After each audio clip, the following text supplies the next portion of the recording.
Sir छुपाने की जगह ना मिले तो क्या करे?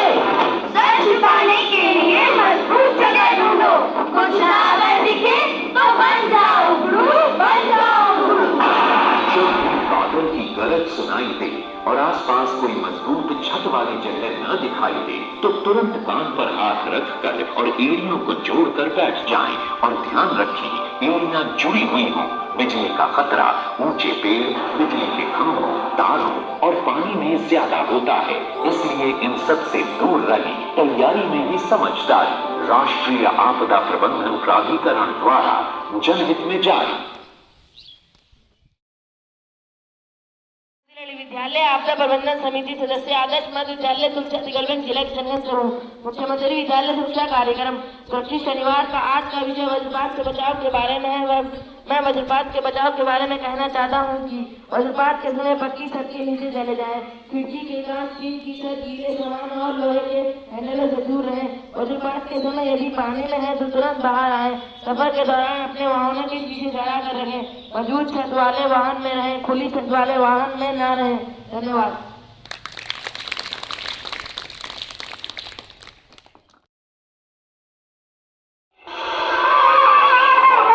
खेलते वक्त जैसे ही बादल की गरज सुनाई दे, एक दूसरे से दूरी बनाते हुए ऐसे हाथ कान पे रखना है और पैरों को जोर मिलाते हुए टकरों पर चले ताकि तेज आवाज से कान बच सके और जमीन पर ऐसे बैठे से बिजली गिरने का खतरा कम हो सके।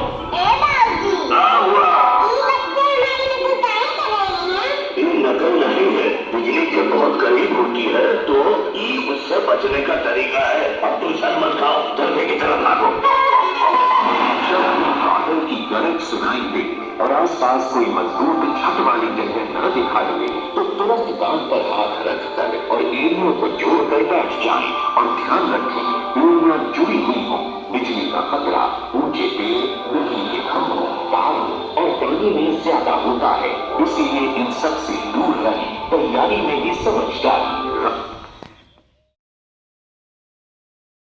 बाल प्रेरक विद्यालय आपदा प्रबंधन समिति आदर्श मध्य विद्यालय तुलसीगंज जिला किशनगंज से हूँ। सुरक्षित शनिवार का आज का विषय चक्रवात तूफान तेज आंधी से बचने के उपाय के बारे में कहना चाहती हूँ कि जब तक आंधी तूफान शांत ना हो जाए तब तक घर से बाहर ना निकले। रेडियो और टीवी पर मौसम के साफ होने का संदेश प्रसारित होने का इंतजार करें।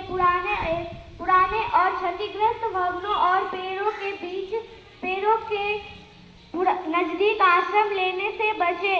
बिजली और टेलीफोन के खंभों से नीचे खड़े ना हो। घर से बाहर होने पर किसी छतदार मकान के आश्रय ले। धन्यवाद।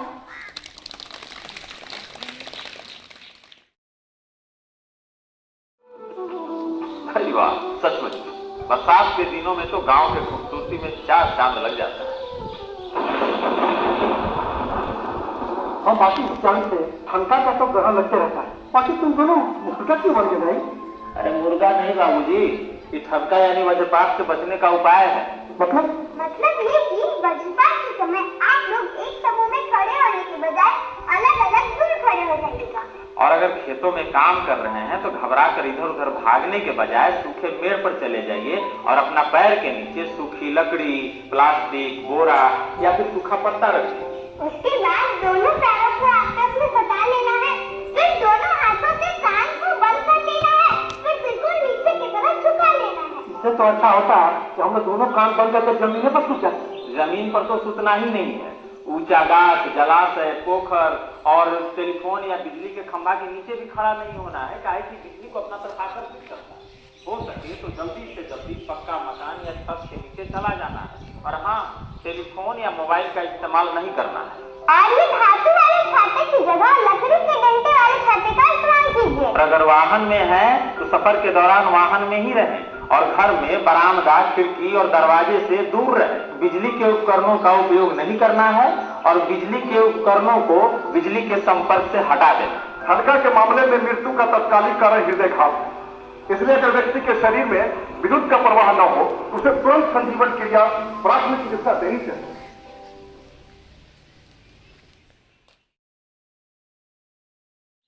कोई भी आपदा नहीं है भारी, यदि हम कर लें पूर्व तैयारी, आदर्श विद्यालय के आदर्श बच्चों, जैसा कि आप सबको पता है कि आज शनिवार है और प्रत्येक शनिवार को हम लोग सुरक्षित शनिवार का कार्यक्रम करते हैं। तो आज सुरक्षित शनिवार का विषय है वज्रपात। वज्रपात मतलब हम लोग देहाती भाषा में ठनका कहते हैं ना,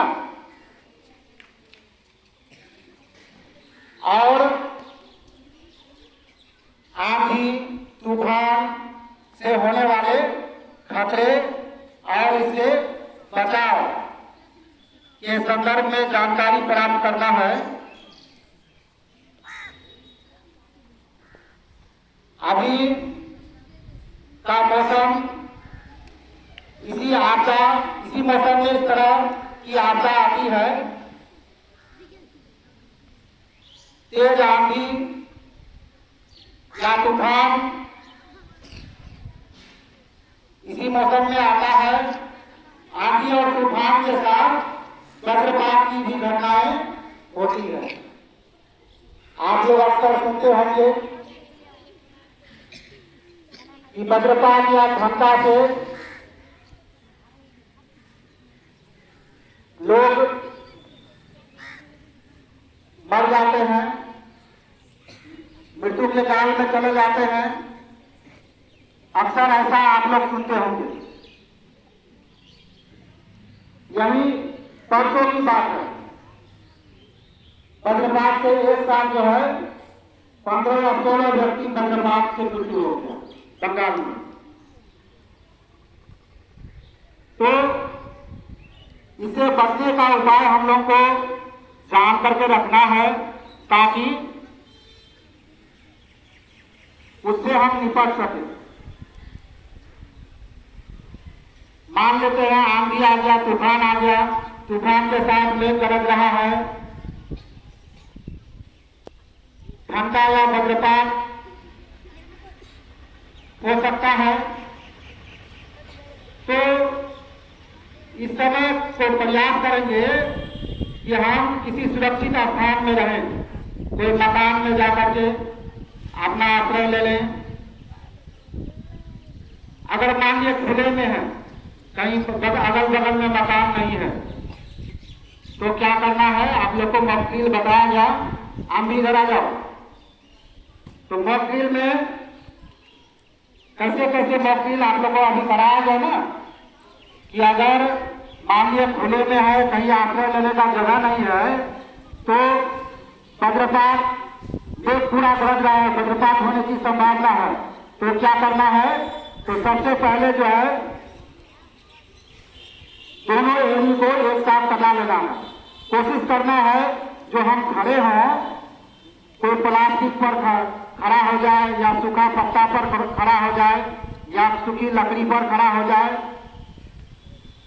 दोनों एड़ी को कटा लेना है और दोनों हाथ को कान में रखकर इस तरह से, देखो ये बच्ची का नहीं है, और बैठ जाना है। इस तरह एक पोजीशन है, देख रहे हो ना, ये पोजीशन है। कान को दबा करके इस तरह से बैठ जाना है और जब तक गर्दन बंद नहीं होता है तब तक इस स्थिति में रहना है। लेकिन प्रयास करना है कि आपके पैर के नीचे या तो आप चप्पल पहने हुए हो, जूता पहने हुए हो, या नहीं अगर खाली पैर है तो प्रयास करना है कोई प्लास्टिक में या सूखी लकड़ी में खड़ा रहे या सूखा पत्ता ही मिल जाए, क्योंकि ये पृथ्वी जो है ऑक्सीजन का काम करता है। 8वां क्लास वालों को पढ़ाए होंगे जो है वज्रपात क्या है, और जैसे वह जमीन के संपर्क में करंट आता है, ये पृथ्वी जो है ऑक्सीजन का काम करता है। ठीक है, आंधी तूफान से आप लोग रूबरू हुए हो, अक्सर आते रहता है, तो तो आंधी तूफान के समय में भी एक बाहर नहीं निकलना है, कहीं सुरक्षित स्थान में ही रहना है। जब तक आंधी तूफान रुक नहीं जाता है तो सुरक्षित स्थान में ही बने हुए रहना है। और वज्रपात के समय में ये ध्यान रखेंगे, बाहर तो कोशिश करेंगे बाहर नहीं निकले, और बाहर निकल भी गए हैं तो प्रयास करें किसी पेड़ के नीचे नहीं जाना है, पानी में नहीं रहना है। खेत में कोई काम कर रहा होता है, आप अक्सर देखते होंगे कि वज्रपात से ज्यादातर किसान मजदूर ही खेत करते हैं। क्यों? जैसे ही बिजली कड़कती है, ठनका गिरता है, तो क्या कहे, ये पृथ्वी जो है अफीम का काम करता है। और पानी क्या होता है, बिजली का क्या होता है, सुचालक होता है। कहीं भी छूट भी गिरा है अगर पानी में है तो उसका असर आ सकता है। तो प्रयास करना है, पानी में खड़ा नहीं रहेंगे, पेड़ के नीचे नहीं रहेंगे, बिजली का खंभा के नीचे नहीं रहना है। ये बातें ध्यान में रखनी है और सावधानी बरतना है। अभी वही मौसम है आंधी तूफान का, वज्रपात का। कभी भी मौसम खराब हो जाए, इस तरह का स्थिति हो जाए तो सुरक्षित स्थान में जाकर बने हुए रहेंगे, बाहर उस समय नहीं निकलना है। चलिए, धन्यवाद।